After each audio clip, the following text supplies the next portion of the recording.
president's tweet today. As we said immediately, it's an opinion. And he used a medium that he uses for opinions, Twitter. And one of the good things about using that is he's established a clear sort of practice now that he expresses his opinions on Twitter. He used the word should, he didn't use the word must, and there was no presidential directive to follow. He wants the investigation to come to a conclusion and not interfere. That's why this whole obstruction of justice thing is nonsense. If he wanted to obstruct it, he'd obstruct it. He could just end it. And then you'd all battle whether he has the legal right to do that, which I think he does. He does. Anyway, Press Secretary Sarah Huckabee Sanders echoed that defense of the president today.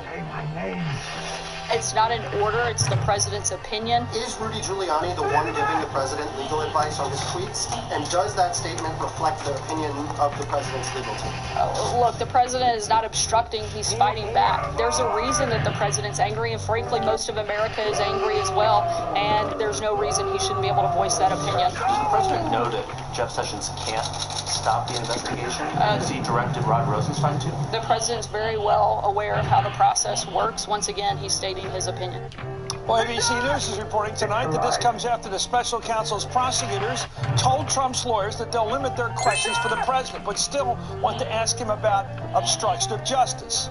According to ABC's report, it was that news that triggered the president's tweets this morning. Yet, despite Trump's frequent demands that somebody else should end the investigation, the president has repeatedly stopped short of trying to do so himself.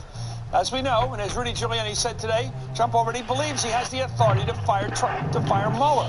In fact, he ordered Mueller's firing last December, according to the New York Times, but relented when his White House counsel threatened to resign for that. So if the president really believes he can fire Mueller and thinks it's an illegitimate investigation, why doesn't he do so? Joey, right now is Natasha Bertrand, staff writer at The Atlantic, Robert Costa, national political reporter at The Washington Post, and Seth Waxman, former federal prosecutor. Let me start with Robert about this thing that's going on. He gets up and he says, I want Jeff Sessions, who he picked as Attorney General, to get rid of the whole Mueller investigation. Just get rid of it. And then somebody comes out later, his, I guess, lawyer, spokesman Rudy Giuliani, says, that's just his opinion.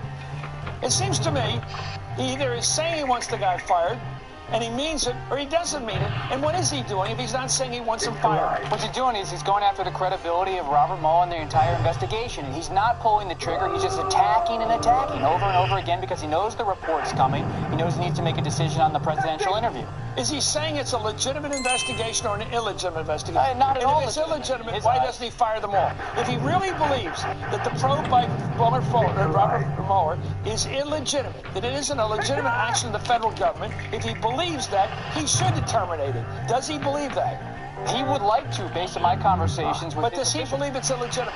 He does believe it's illegitimate. Well, then why does he get rid of it? Because he's being told by Republicans on Capitol Hill, you're going to have a midterm disaster if you get rid of the special counsel. So in other words, let me go to Natasha. He honestly believes it's not a legitimate investigation. He honestly believes he has authority to end it, but he won't.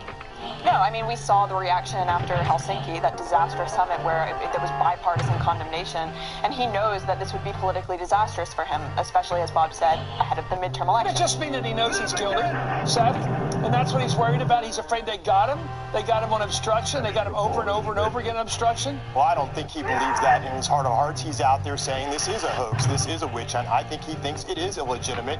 The reason why he's not getting rid of it is because he can't. The special prosecutor rules, regulations say that it's only the Attorney General, and now, since he's recused, it is Rod Rosenstein. Why does he keep saying he's got a lawyer named Rudy Giuliani, once America's mayor, now his lawyer, who says he has the authority as of today to fire Mueller, the whole shebang? Why doesn't he do it if he has the authority? Well, Rudy may say that, he may say that, but again, he doesn't as a legal matter. You don't think so? You don't think this Supreme Court would back him up if he said, I'm the head of the executive branch, I picked Sessions to head the Justice Department, I can tell them what to do, that's how we have elections in this country?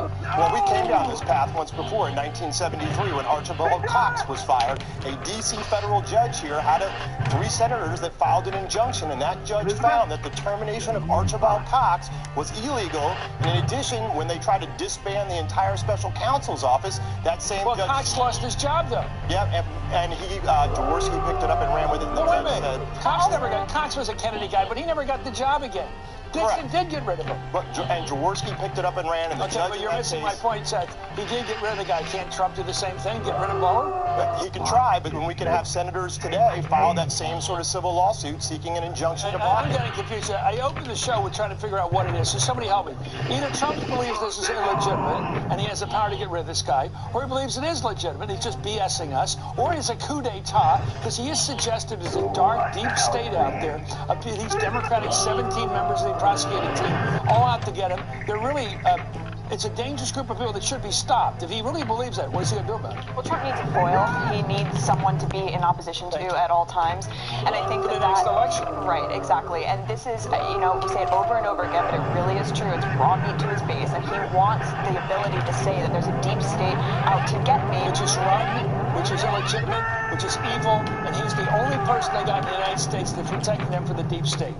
Right? And he's got a lot on his plate. He's got Paul Manafort on trial in Northern Virginia. He has Michael Cohen, his longtime lawyer and fixer, signaling he's willing to cooperate with federal investigators. He knows his son, Donald Trump Jr., is under federal scrutiny. He knows the feds are wondering behind the scenes right now, was there criminal intent in any of the president's tweets or his decisions? Why is he scrambling like a quarterback? Why is he racing around right now making all these charges this morning? Does he fear that prosecution is coming at him before Labor Day or sometime after the election? What is the argument? Do you know what he fears? Well, I think he fears term after the election, but I think he also sees this whole thing coming to a head where all these people are either testifying or against him or providing information, and at the end of the day, Paul Manafort, I think, is playing with house money. If he beats this case, great, he'll fight it in D.C., but if he loses, he can still walk into Mueller's office, still get a deal, and he can testify and provide information against Donald Trump. Or the tweet today, you see the president tweeting about Paul Manafort saying he's getting a bad deal, and it's an unfair prosecution with a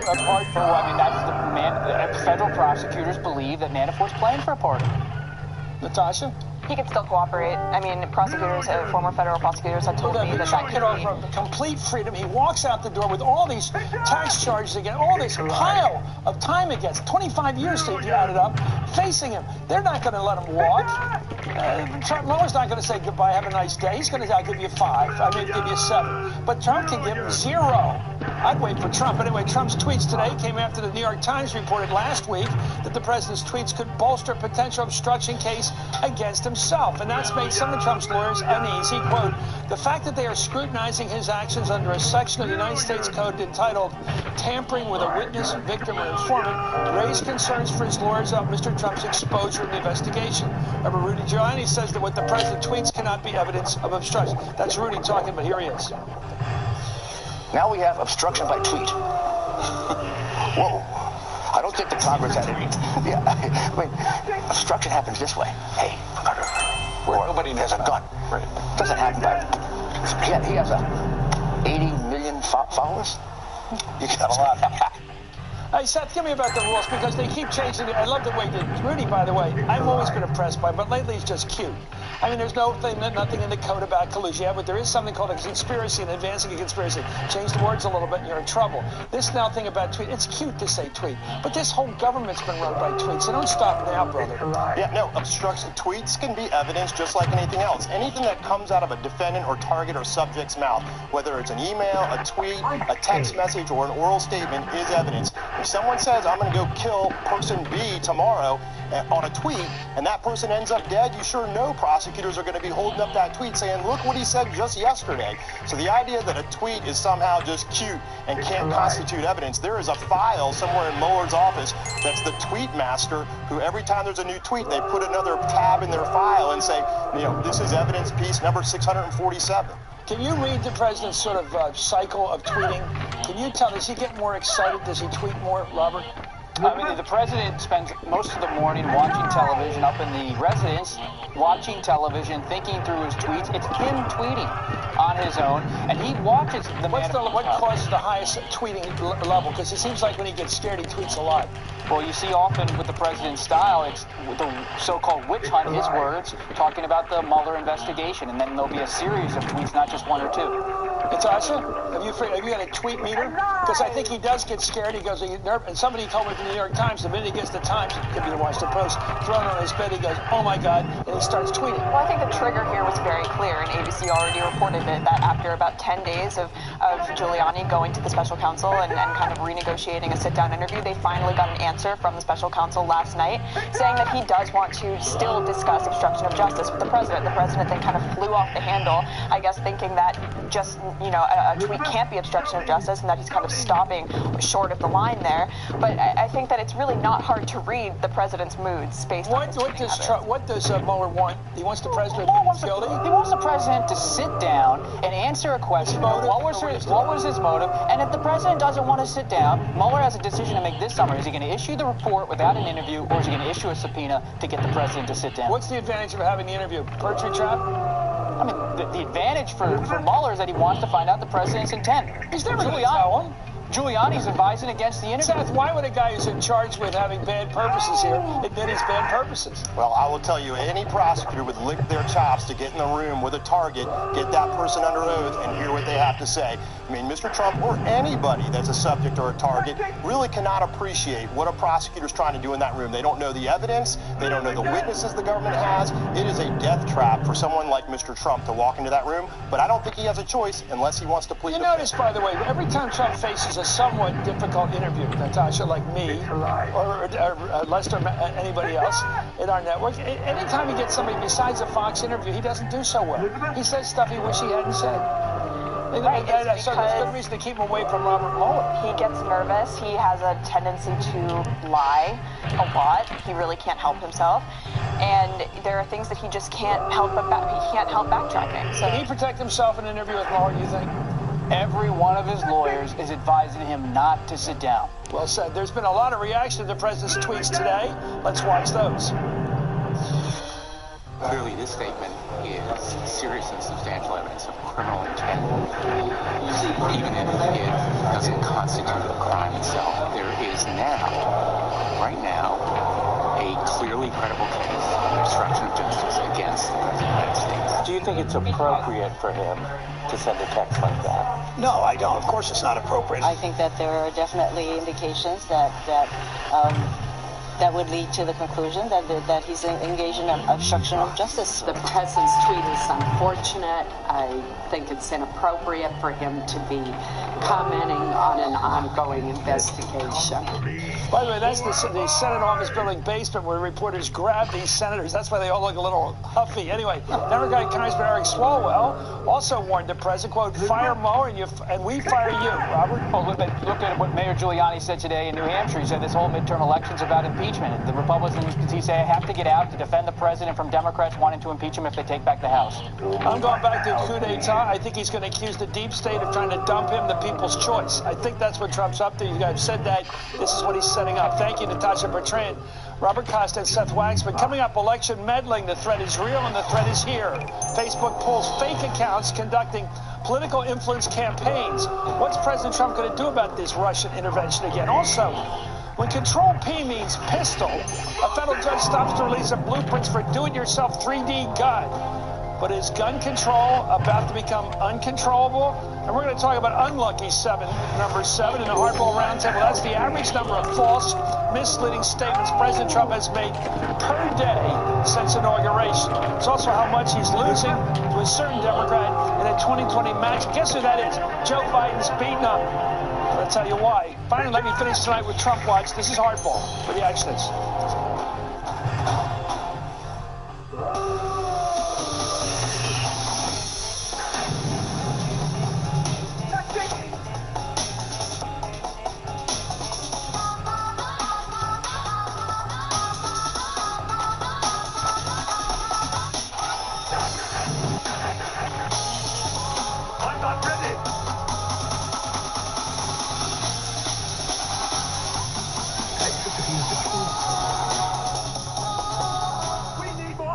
Grubhub is a delivery app that lets you order from all your favorite local restaurants. So you can order this, or maybe a little bit of this. Order from over 80,000 restaurants nationwide. Grubhub, restaurants you love, delivered. You wouldn't accept an incomplete job from anyone else. Why accept it from your allergy pills? Flonase Sensimist relieves all your worst symptoms, including nasal congestion, which most pills don't, and all from a gentle mist you can barely feel. Flonase Sensimist. President Obama today announced his first set of midterm endorsements, backing 81 candidates in federal, state, and down-ballot races. The former president tweeted today, "I'm proud to endorse such a wide and impressive array of Democratic candidates, leaders as diverse, patriotic, and big-hearted as the America they're running to represent." The accompanying statement said Obama would prioritize taking back control of the U.S. House of Representatives and growing the U.S. Senate Democratic caucus. Interesting, he didn't endorse any red state Democrats for Senate. President Obama hits the campaign trail next month. I guess he wants to pick winners. That's clever. We'll be right back.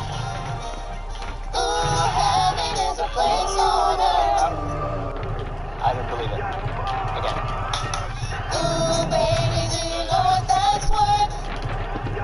I want to believe it. I'm not hearing the confidence. Okay, hold the name your price tool. Power of options based on your budget. And angels.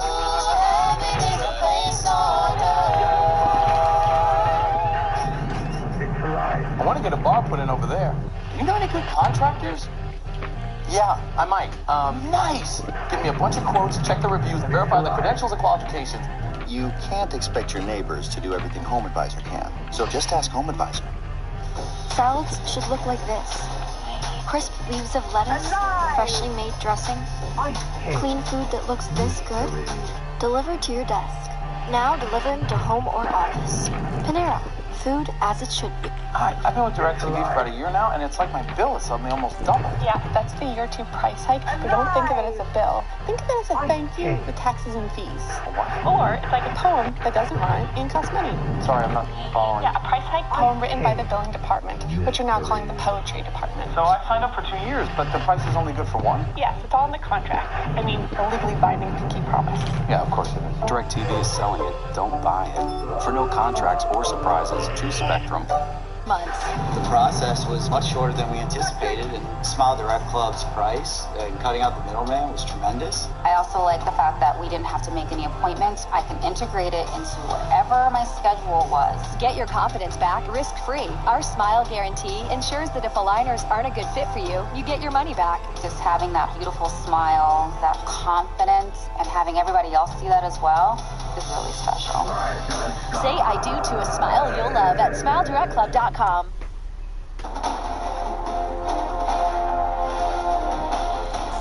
Welcome back to Harbo. Last month, Robert Mueller indicted 12 Russian officials for orchestrating the hacking of the DNC and the Clinton presidential campaign. The president has consistently attacked Mueller's work, that would be Trump, as nothing but a politically motivated witch hunt. Well, the witches seem to be back, Mr. President. Yesterday, the New York Times reported that Facebook had shut down 8 pages, 17 profiles, and 7 Instagram accounts that violated its ban on, quote, coordinated inauthentic behavior. In other words, the pages were set up with the purpose of amplifying politically charged messages meant to sow discord, exactly what Mueller indicted those Russian agents for. The company has not yet attributed the accounts to Russia, but it does say that it resembles propaganda run by Russia's Internet Research Agency. And today, the Senate Intel Committee held a hearing into election interference by foreign actors. Experts warn that Russia's attacks will continue because of the mixed messages our government is sending to Vladimir Putin. Let's watch. They think they have long-term strategic goals, which include weakening Western institutions and faith in democracy and traditional sources of information and authority. That's the strategic goal. And then they have a lot of near short-term tactical goals, things like injecting hacked information to sway a particular event or election. I think it's evident by the fact that this kind of activity continues that we have not yet effectively deterred it. Vladimir Putin cannot see from one place that there is a potential for consequences, but then over here be getting a very different mixed message. For more, I'm joined by Laura Rosenberger, who testified there. You just saw her at that hearing today. She's the director of the Alliance for Securing Democracy and was a foreign policy advisor to Hillary Clinton's campaign. Malcolm Nance, of course, is author of The Plot to Destroy Democracy, How Putin and His Spies Are Undermining America and Dismantling the West. I want to start with Laura today. So, we're still under attack. Yes, absolutely. Do we know who the enemy is? Is it Russia? Is it someone else? Or who's planning this compromise, this bad stuff? Well, as you noted, Facebook has not yet attributed the accounts that they took down yesterday, but experts who have looked at it do believe that it bears very similar hallmarks to what we saw from the Internet Research Agency What are those? previously. What are we looking for? Or what do we see when we go looking for this trouble? Are they trying to get the Democrats to look bad in the case of McCaskill, in the case of Shaheen? What are they up to? So what Facebook talked about, this coordinated inauthentic behavior, I think it's important to understand that what we're talking about is not necessarily about content. We're talking about behavior. They're trying to masquerade as Americans to either sow divisions among us, create greater polarization. That's a way to weaken us so we can't be talking about the real things we should be talking about as a country. Is this like kids in school where they send messages to their friends and they let the one they're trying to hurt just happen to hear it? I mean, is this an attempt to just cause people to hate each other? That's part of it. That's absolutely part of it. Part of it's also trying to shape our opinions on things. I used an example at today's hearing about how one of the messages we saw from the Internet Research Agency after the election, because this activity never stopped. So one of the posts we saw actually on Reddit, a platform that gets less talked about but was also used by the Internet Research Agency, sought to use the Flint water crisis and police brutality as a wedge to say, you know, countries aren't bombing us for police brutality and not taking care of the kids in Flint, Michigan, so why should we be bombing Syria for chemical weapons attack? Basically trying to shape Americans' opinion about foreign policy in a way that's to the benefit of the Kremlin. Sounds like RT. Malcolm, your thoughts about, it seems like the arsonists are still at it. We're trying to put out the first fire and they keep setting new ones.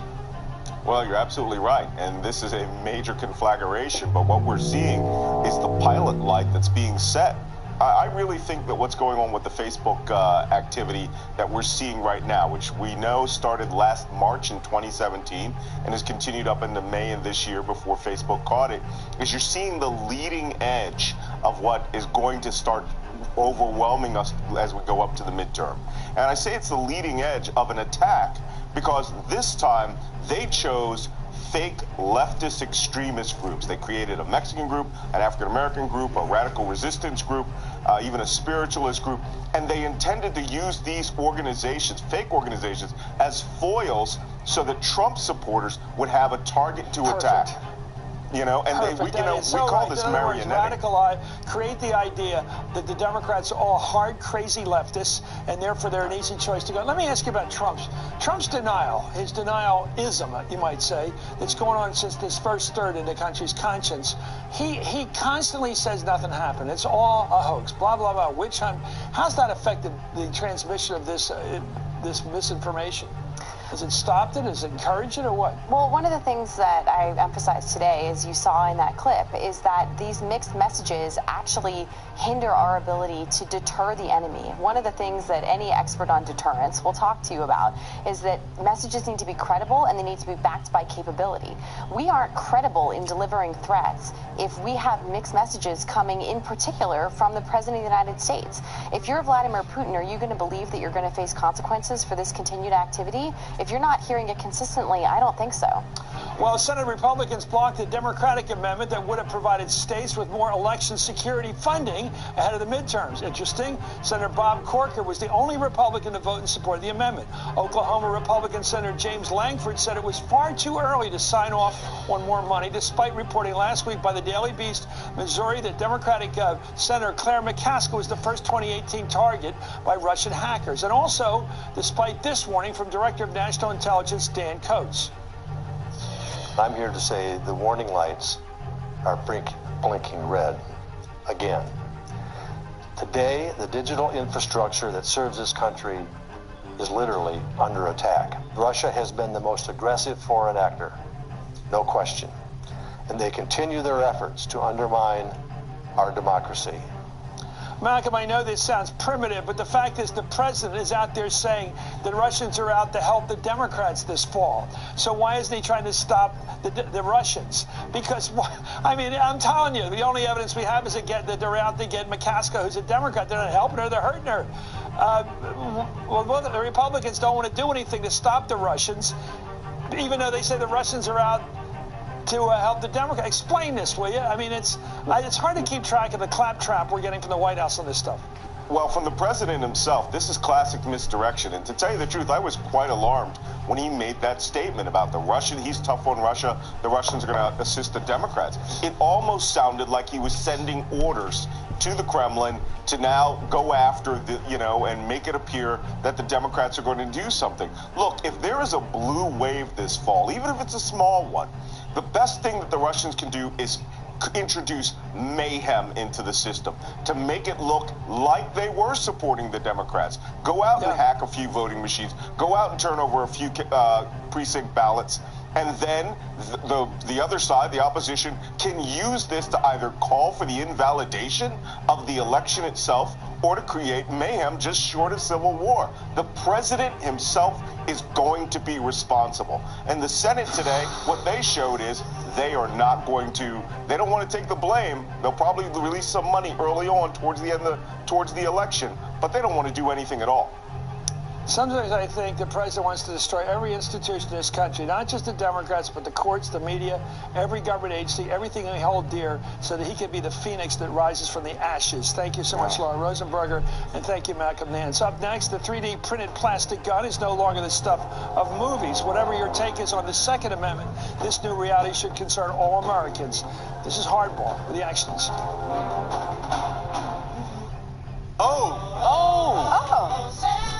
People with type 2 diabetes are excited about the potential of once-weekly Ozempic. In a study with Ozempic, a majority of adults lowered their blood sugar and reached an A1C of less than 7 and maintained it. Oh, under 7?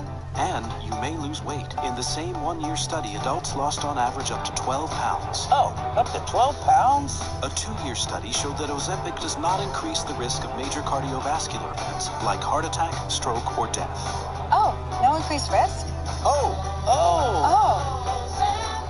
Ozempic should not be the first medicine for treating diabetes or for people with type 1 diabetes or diabetic ketoacidosis. Do not share needles or pens. Don't reuse needles. Do not take Ozempic if you have a personal or family history of medullary thyroid cancer, multiple endocrine neoplasia syndrome type 2, or if you are allergic to Ozempic. Stop taking Ozempic and get medical help right away if you get a lump or swelling in your neck, severe stomach pain, itching, rash, or trouble breathing. Serious side effects may happen, including pancreatitis. Tell your doctor if you have diabetic retinopathy or vision changes. Taking Ozempic with a sulfonylurea or insulin may increase the risk for low blood sugar. Common side effects are nausea, vomiting, diarrhea, stomach pain, and constipation. Some side effects can lead to dehydration, which may worsen kidney problems. I discovered the potential with Ozempic. Ask your healthcare provider if Ozempic is right for you. You want neighbors. Just really far away. No. You need Realtor.com. The home of home search. Never thought I'd say this, but I found bladder leak underwear that's actually pretty. Always Discreet Boutique. Hidden inside is a super absorbent core that quickly turns liquid to gel. So I feel protected and pretty. Always Discreet Boutique.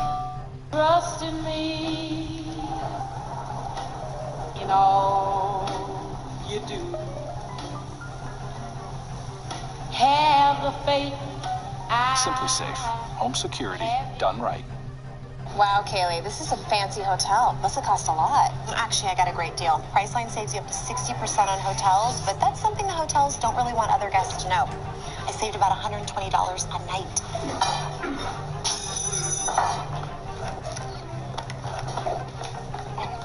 Did you say you saved $120 a night on your room? $120 a night on a hotel room. That's a lot of savings. I saved even more on my flight. Save up to 60% on hotels with Priceline.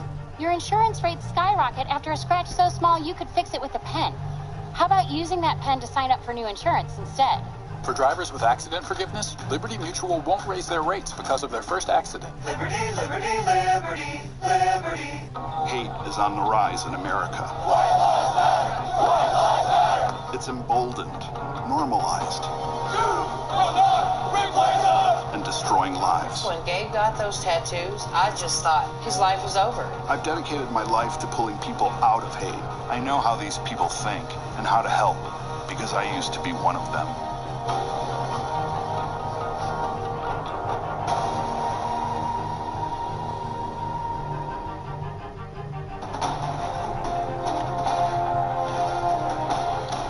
Going back to Harbaugh, as if it wasn't easy enough to obtain a gun in our country, some advocates are pushing to allow Americans to simply print them at home.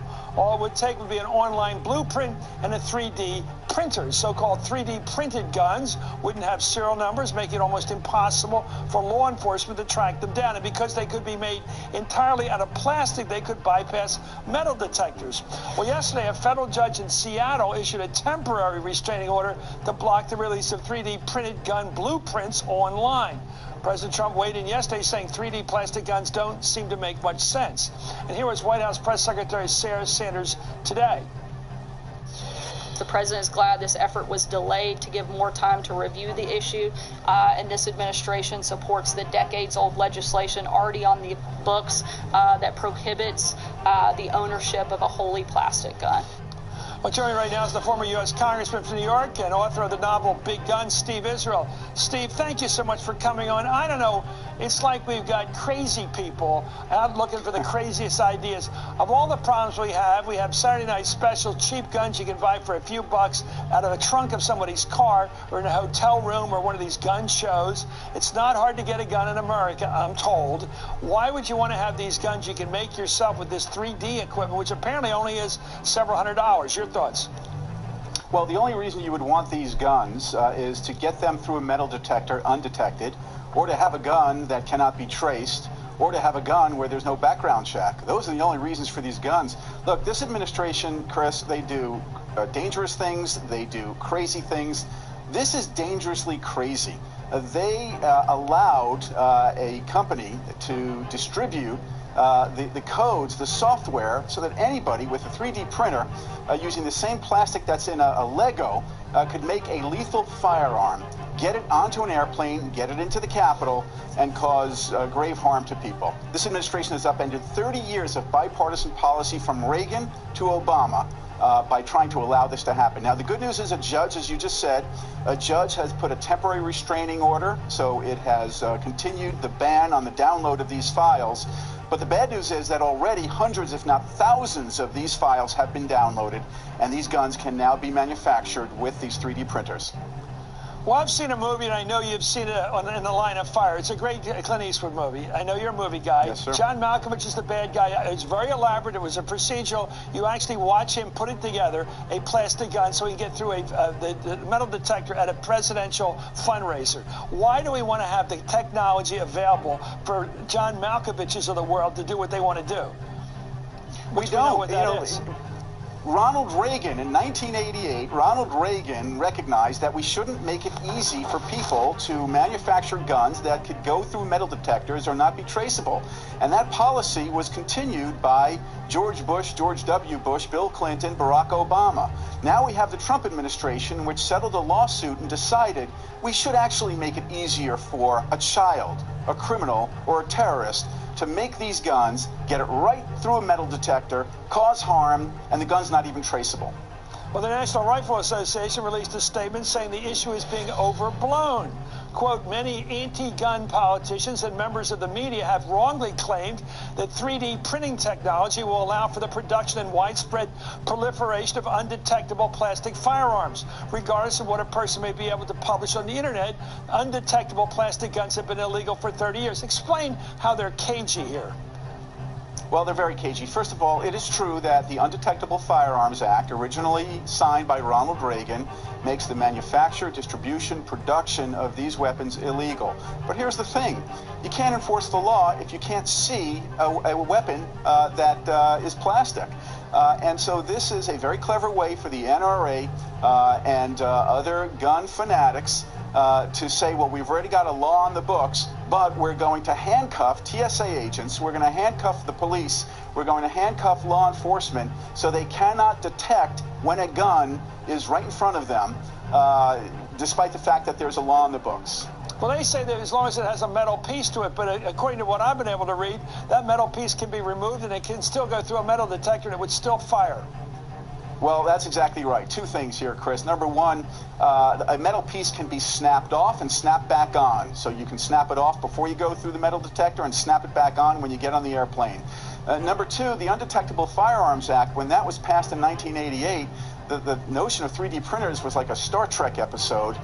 It needs to be modernized, and the way you modernize it is you simply require that various components of the firearm must have some metal permanently attached to them. I tried to get that passed when I was in Congress. The NRA adamantly opposed it. We were able to extend the Undetectable Firearms Act. Well, why would they defend, in effect, why are they defending plastic guns, in effect, that don't need these metal pieces so they can still fire a bullet? Why do they want to defend the reality of such a thing? Because they are extremists, and they are absolute. They are extremists, and they are absolutists, and you know, they are going to continue to have these extreme views. By the way, President Trump, you mentioned, tweeted that, you know, these plastic guns don't make sense, and he was looking into it. And in that tweet, he said, "I'm checking with the NRA." I tweeted back at him, reminding him that he has veto power, not the NRA. Why he would want to check with the NRA to see if it was okay to continue to make it safer for us to get on planes. He's pandering to the gun guys. Absolutely. Thank you. Which you know I don't mind pandering, but when it's dangerous, that's when we should all be objecting. Thank you for that exquisite distinction. Thank you, U.S. Congressman Steve Israel. It's great to have you on. Up next, when's the last time President Trump went grocery shopping? There's a good reason to ask that question when you catch what's coming from him. This is Hardball. We'll be right back. I can do more to lower my A1C. Because my body can still make its own insulin. And I take Trulicity once a week to activate my body to release it, like it's supposed to. Trulicity is not insulin. It comes in a once-weekly, truly easy-to-use pen, and it works 24/7. Trulicity is an injection to improve blood sugar in adults with type 2 diabetes when used with diet and exercise. Don't use it as the first medicine to treat diabetes, or if you have type 1 diabetes or diabetic ketoacidosis. Don't take Trulicity if you or your family have medullary thyroid cancer, you're allergic to Trulicity, or have multiple endocrine neoplasia syndrome type 2. Stop Trulicity and call your doctor right away if you have symptoms of a serious allergic reaction, a lump or swelling in your neck, or severe stomach pain. Serious side effects may include pancreatitis. Taking Trulicity with a sulfonylurea or insulin increases your low blood sugar risk. Common side effects include nausea, diarrhea, vomiting, abdominal pain, and decreased appetite. These can lead to dehydration, which may worsen kidney problems. To help lower my A1C, I choose Trulicity to activate my routine. Ask your doctor about once-weekly Trulicity. This is not a bed. It's a high-tech revolution in sleep. The new Sleep Number 360 smart bed. It intelligently senses your movement and automatically adjusts on each side to keep you both comfortable. And snoring? How smart is that? Smarter sleep to help you lose your dad bod. Train for that marathon. And wake up with the patience of a saint. The new Sleep Number 360 smart bed from $9.99. Smarter sleep will change your life. How do you win at business? Stay at La Quinta, where we're changing with stylish makeovers. Then, at your next meeting, set your seat height to its maximum level. Bravo, tall meeting man. Start winning today. Book now at LQ.com. America's best sales event is on at Team Nissan. Save big on our award-winning lineup, like a brand new Nissan Altima. Oh, espectacular.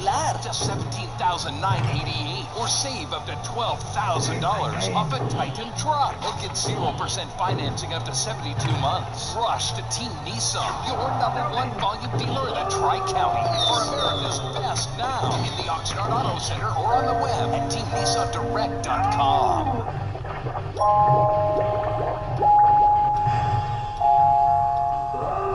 We're surrounded by infinite possibilities. It's up to us to see the choices we have and summon the courage to make them. For when it comes to our life, our health, every choice we make matters.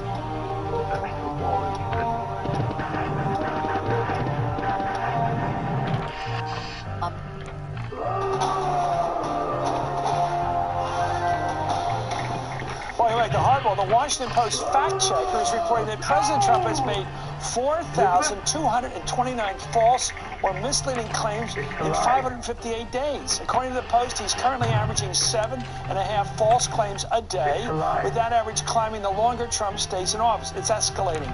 Here are some of the president's misleading statements from last night's rally alone.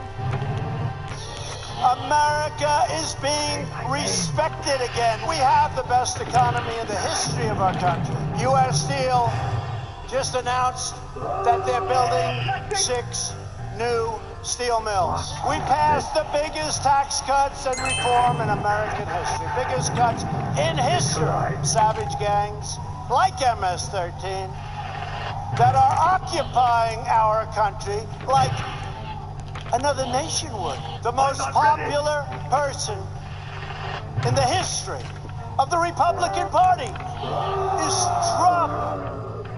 Is me. The Washington Post notes that moving up the list quickly are claims about the investigation into Russian interference in the 2016 election, where the people of the Trump campaign were in any way connected to it.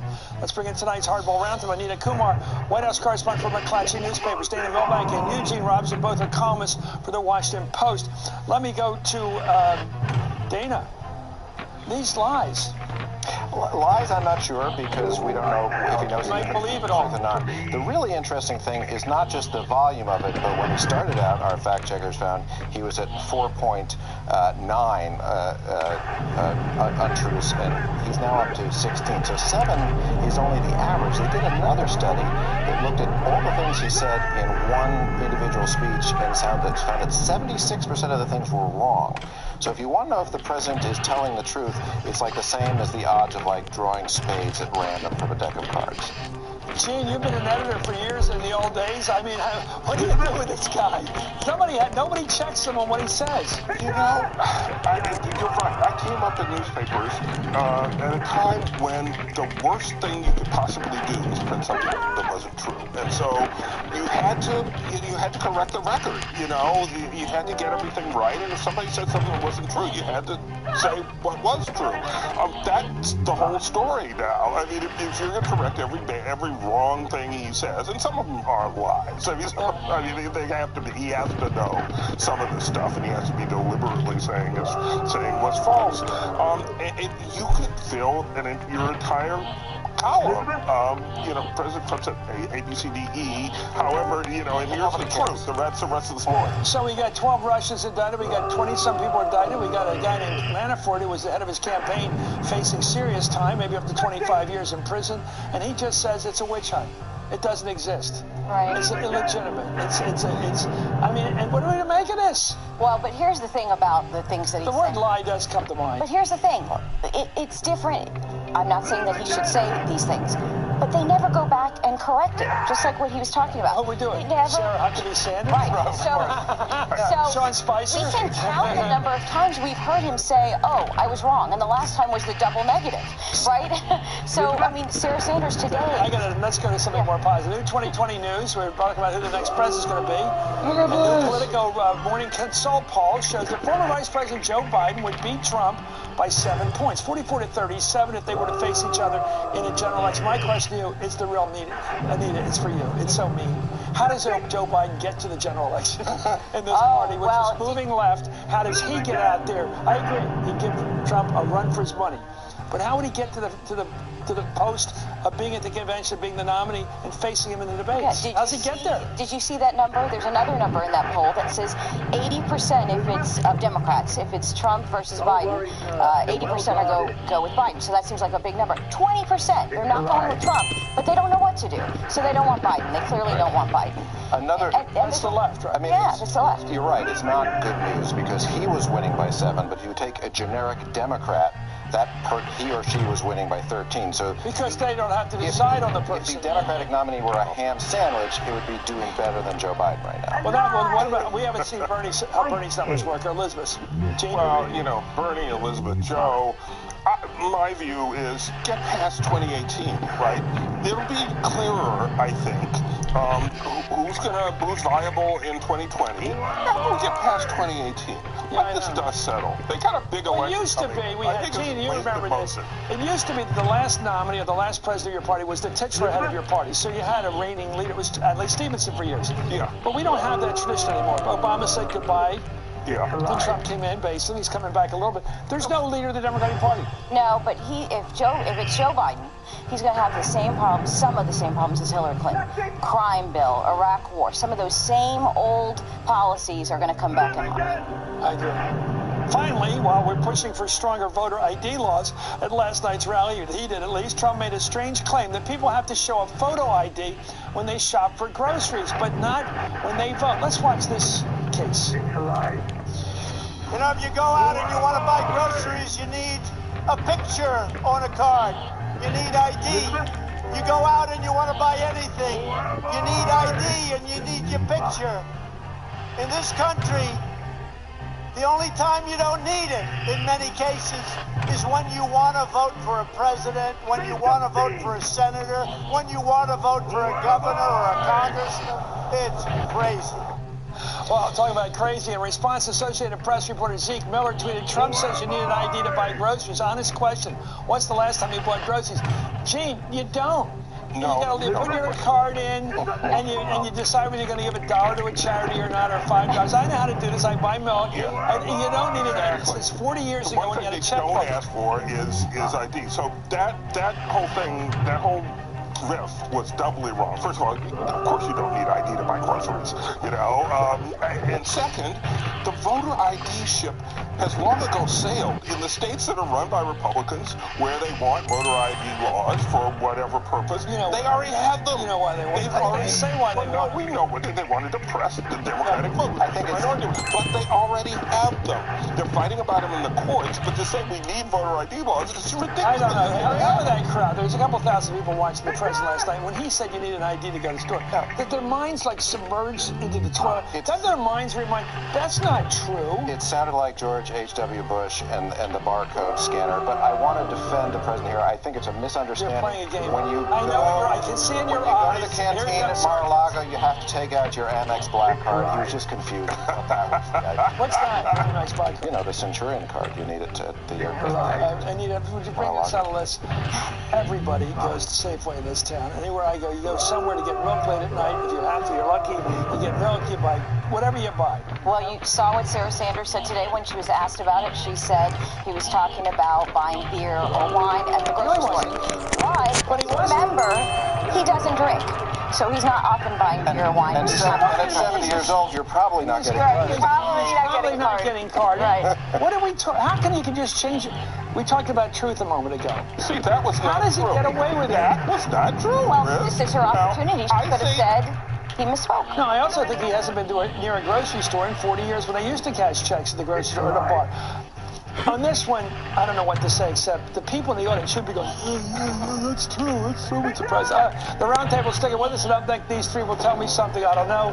What's your hardball?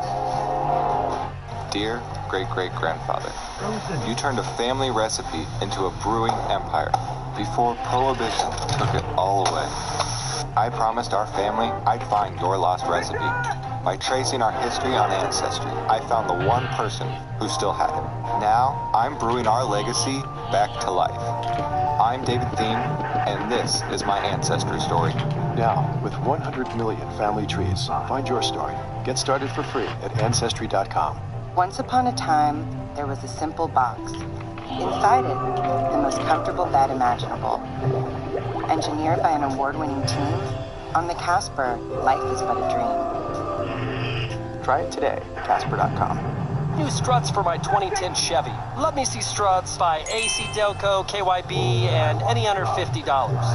We might be able to get some struts from the warehouse. Why watch the counterman tap on his computer and hope he chooses the right part? Go to rockauto.com. Auto and body parts from hundreds of manufacturers. Choose the brands, prices, and features you want. Auto parts at the lowest price. Conveniently delivered to your home or business.